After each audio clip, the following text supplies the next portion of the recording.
Assalamualaikum warahmatullahi wabarakatuh. Halo Mams, jumpa lagi dengan aku. Di video kali ini aku bakal sharing tentang 7 tips ASI lancar sejak hari pertama melahirkan. Gimana Mams, penasaran nggak? Para calon Mams mesti nonton nih biar bisa mempersiapkan diri. Mams yang sudah mulai mengasihi dan pengen balik mengasihi lagi setelah sempat sebelumnya babynya minum formula juga mesti nonton. Kali aja 7 tips ini cocok untuk Mams semua, biar bisa memberi ASI 6 bulan bahkan 2 tahun. So, tonton video ini sampai selesai ya. Jangan lupa like, comment, dan subscribe.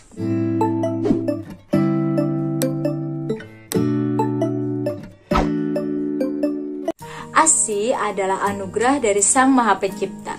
Sejuta manfaat yang ada di dalamnya diberikan secara gratis untuk bayi kita. Meskipun banyak susu formula yang mengklaim bahwa produk mereka memiliki kandungan gizi yang setara dengan ASI, namun tetap tidak ada yang bisa menyamai ASI, khususnya dalam hal anti alergi dan sistem imun. Dengan segala manfaat yang ada di dalam ASI, tentu semua ibu ingin memberikan segala manfaat itu kepada bayinya. Nah, bagaimana caranya untuk kita mengupayakan agar kita bisa memberikan ASI kepada bayi kita? Berikut tipsnya. Tips yang pertama adalah yakin. Sebelum Mams mencoba berbagai macam cara, Mams harus yakin dulu bahwa Mams bisa, Mams mampu untuk memberikan ASI kepada bayi Mams. Karena dari yakin inilah akhirnya Mams akan mengupayakan berbagai macam hal untuk bisa berhasil menyusui dan bisa melewati rintangan semasa Mams menyusui itu dengan mudah. Kalau di aku sudah mulai meyakinkan diriku bahwa aku mampu untuk menyusui itu sejak hamil. Jadi sebenarnya waktu hamil itu aku sama sekali belum ada keluar ASI sedikit pun. Nah, sempat dibanding-bandingin dengan ibu hamil lainnya yang mereka sudah keluar ASI dari umur kehamilan sekian-sekian.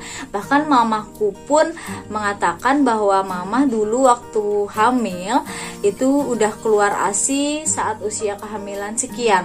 Nah, di aku sama sekali nggak keluar. Sempat diragukan bahwa aku bisa berhasil menyusui nanti. Tapi aku tetap yakin bahwa aku bisa menyusui dan ASIku akan segera keluar segera setelah lahir.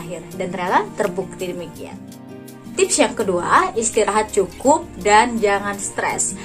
Lelah dan stres benar-benar mempengaruhi produksi ASI.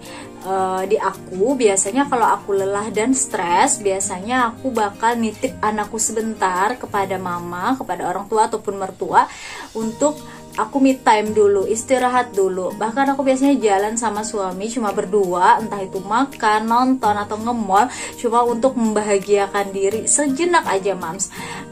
Dan ternyata di aku itu terbukti memperlancar ASI kembali setelah aku happy-happy tadi dan setelah aku istirahat tadi. Tips yang ketiga, makan makanan yang bergizi.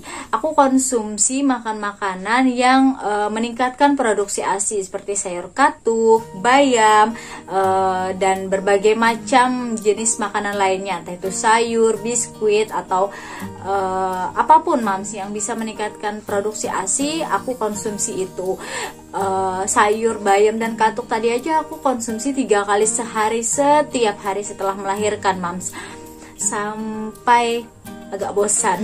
Tapi aku tetap makan itu untuk menambah produksi ASI. Aku juga minum air minimal 1.500 atau 1,5 liter sehari. Itu minimal Mams. Kalau misalnya bisa lebih ya aku minum lebih. Itu benar-benar aku juga nyemil sehat, biasanya cemilan yang membantu produksi ASI. Biasanya sembari pumping aku konsumsi itu juga. Itu terbukti juga untuk meningkatkan produksi ASI. Tips keempat, kompres payudara dengan air hangat dan pijat lembut. Sebenarnya aku nggak rutin melakukan tips yang keempat ini. Aku hanya melakukannya saat memang ASIku sedang seret Mams, atau dan juga aku melakukannya saat pertama kali akan menyusui. Yang pertama aku melakukannya karena ingin membersihkan payudara, kemudian melunakkan payudara. Biasanya kan habis melahirkan, waktu melahirkan itu aku keringetan. Nah, daerah seluruh tubuh pasti kotor, agak lengket. Jadi di bagian area payudara itu biasanya mengeras. Nah, aku mengompres hangat dan memijat lembut untuk membersihkannya, juga untuk melunakkan payudara yang mengeras tadi, juga mencegah atau mengatasi saluran ASI yang tersumbat. Jadi ASI bisa keluar dengan lancar. Tips kelima, aku minum pelancar ASI. Pelancar ASI pertamaku itu namanya Asimor, dan aku cukup cocok, bukan cukup, memang cocok dengan si Asimor ini tadi. Aku konsumsi sejak hari pertama aku melahirkan, segera setelah melahirkan, sampai 7 hari setelah melahirkan. Cuma seminggu aku konsumsi. Setelah ASIku benar-benar deras, aku stop konsumsi pelancar ASI ini. Aku nggak mau ketergantungan dengan suplemen.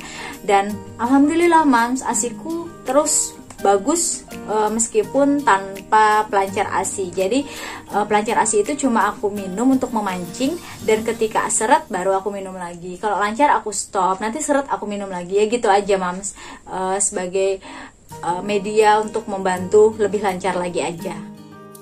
Tips keenam, pijat oksitosin.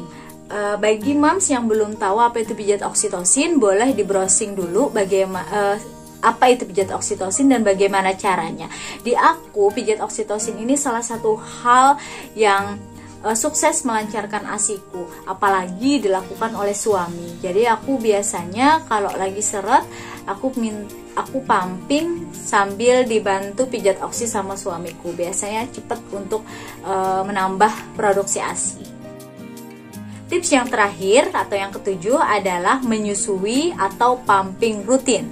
Tips ini adalah yang terpenting mam, karena prinsipnya produksi ASI itu adalah supply by demand, atau yang artinya semakin banyak disusui atau diperah maka produksinya akan semakin banyak. Jadi aku merutinkan untuk mengosongkan payudara itu tiap 2 jam sekali dengan durasi waktu 15 menit, minimal 15 menit per payudara. Jadi minimalnya 30 menit mams, lebih boleh.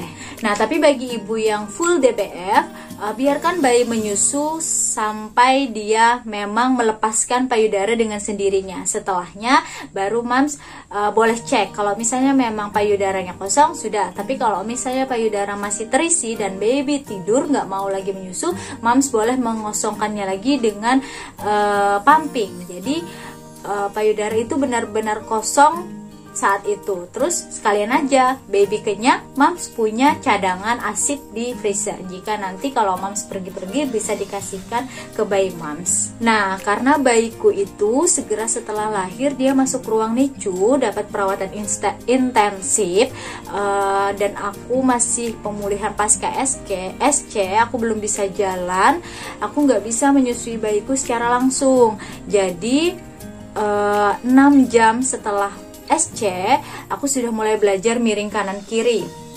Setelah aku sudah bisa dengan baik miring kanan kiri, aku mau coba nih cek ASIku keluar apa enggak.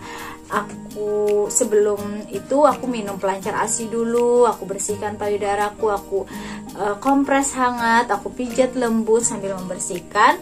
Nah, aku tekan-tekan tuh, coba mencet apa keluar apa enggak. Ternyata beberapa kali dicoba sama sekali nggak keluar, setetes pun nggak keluar. Nggak patah semangat, aku terus coba, tapi tetap nggak keluar.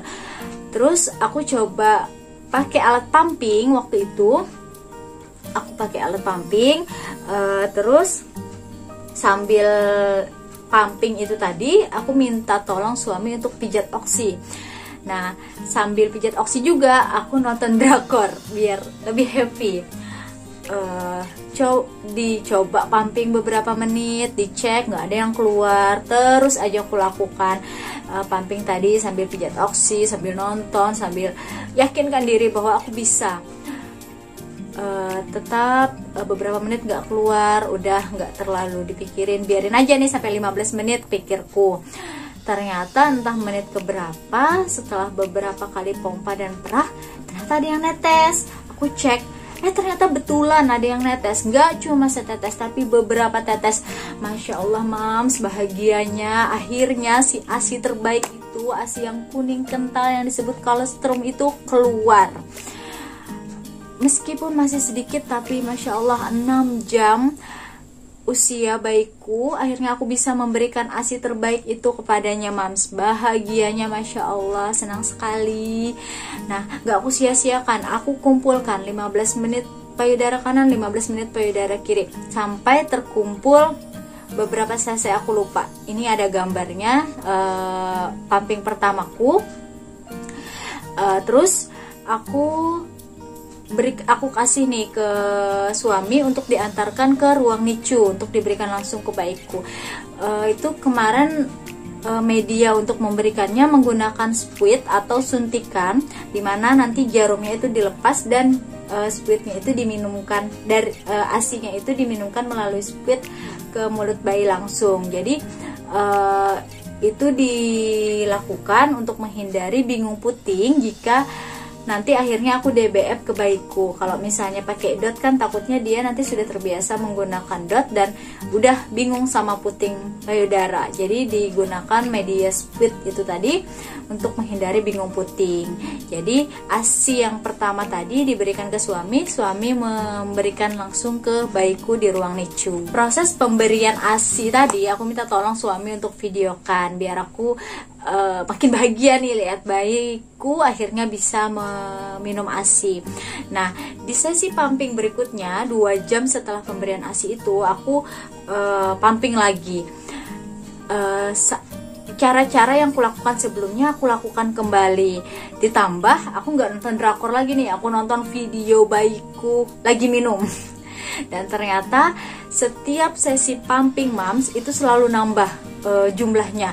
Jadi misalnya jam 8 aku pumping dapatnya sekian, jam 10 aku pumping makin banyak dari yang jam 8, jam 12 aku pumping lebih banyak lagi, begitu terus mams. Nah, besok harinya 1 hari setelah SC aku mulai belajar berdiri dan jalan.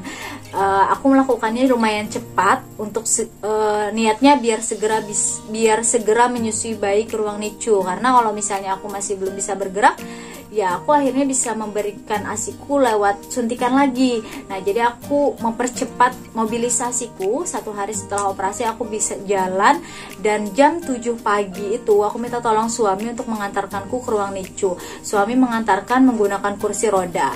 Nah, di ruang NICU akhirnya pertama kali aku bisa mendekap bayiku, menyusui bayiku secara langsung. Tidak lagi dia mendapat ASIku melalui spuit, melalui suntikan. Alhamdulillah akhirnya aku bisa menyusui langsung. Nah, selain itu bagi mams yang DBF yang menyusui langsung, selain 7 tips tadi, perlekatan saat menyusui juga salah satu yang mempengaruhi produksi ASI. Jadi kalau misalnya perlekatannya salah, produksi ASI tidak bisa keluar secara maksimal. Kayak kita pumping mams, kalau posisi pumpingnya miring, dia nggak bisa memompa dengan maksimal. Jadi produksi ASI kurang. Akhirnya permintaan sinyal ke otak itu permintaannya sedikit ya, akhirnya menurunkan produksi. Nah, kalau misalnya perlekatannya banyak, dia bisa mengeluarkan ASI lebih banyak, permintaan ke otak akhirnya banyak juga, jadi dia makin banyak setiap sesi untuk produksi ASI-nya. Nah, maaf, itu tadi 7 tips ASI lancar sejak hari pertama melahirkan ala aku. Semoga mams yang ingin menyusui juga, yang ingin mencoba 7 tips ini bisa berhasil juga seperti yang aku alami. Tetap semangat, karena salah satu kunci keberhasilan menyusui itu adalah tekad. 2 tahun itu cukup lama mams, nggak terhitung berapa kali ASI seret, berbagai macam masalah menyusui bakal mams alami. Tanpa tekad, mams tidak akan bisa melewati masa-masa itu dengan mudah. Jadi hanya tekad mams yang bisa membuat mams berjuang terus. Oke mams, sampai di sini dulu video kali ini. Semoga bermanfaat. Sampai jumpa di video berikutnya. Assalamualaikum warahmatullahi wabarakatuh.